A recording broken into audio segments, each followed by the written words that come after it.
Hi guys, and welcome ulit sa another episode ng Aling Oday's Kitchen. Gagawa tayo ngayon ng kakaibang luto ng pusit. Ito ay ang pusit or squid curry. And here are the following ingredients.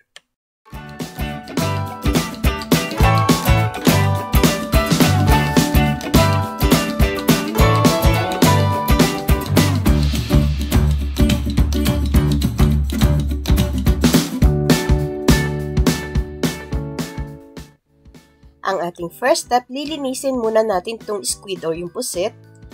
Tatanggalin natin yung mata dito sa ulo.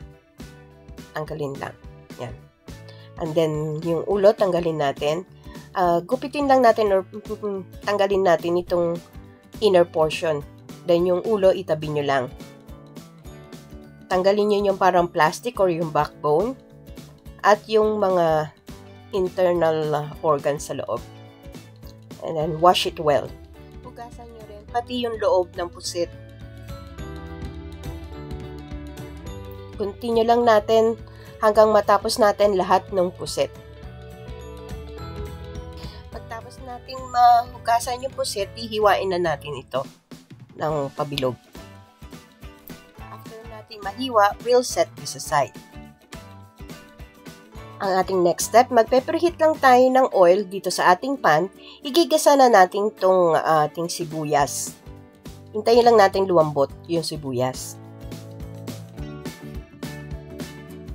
Once na malambot na yung sibuyas, pwede na natin i-add yung crushed garlic. At yung ating grated ginger. Or pwede din kayong gumamit ng sliced ginger. Continue lang natin ang paggisa hanggang sa mag-lightly brown yung ating garlic.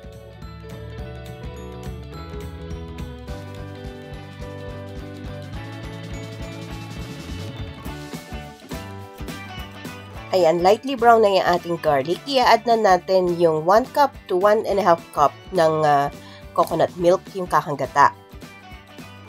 And pwede na natin i-add yung ating siling haba at yung ating bay leaves. Next natin i-add, optional lang ito, 1 to 2 tablespoon ng vinegar. Pangtanggal lang ng lansa ng ating squid. Pag naglagay kayo ng vinegar, wag nyo muna siyang haluin hanggat hindi kumukulo.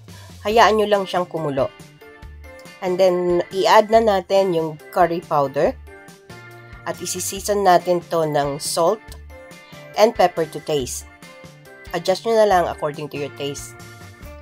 I-add ko na rin yung 1 teaspoon ng cummin powder. Optional lang ito. Then, nahaluin na natin ito. Sisimmer natin to hanggang sa lumapot yung ating sauce. Ganitong malapot na yung ating sauce, pwede na nating i-add yung ating squid or yung pusit. Haluin lang natin to. At isisimmer natin ito for 5 to 7 minutes. Huwag nyong i-overcook yung inyong pusit para hindi siya titigas. Let it simmer under medium-low heat.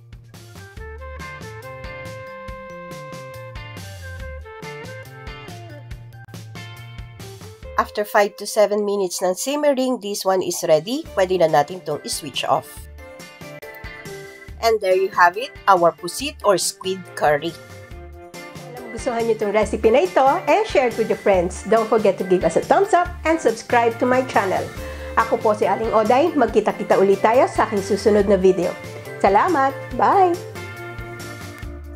Please follow me on my Facebook page, Twitter, and Instagram.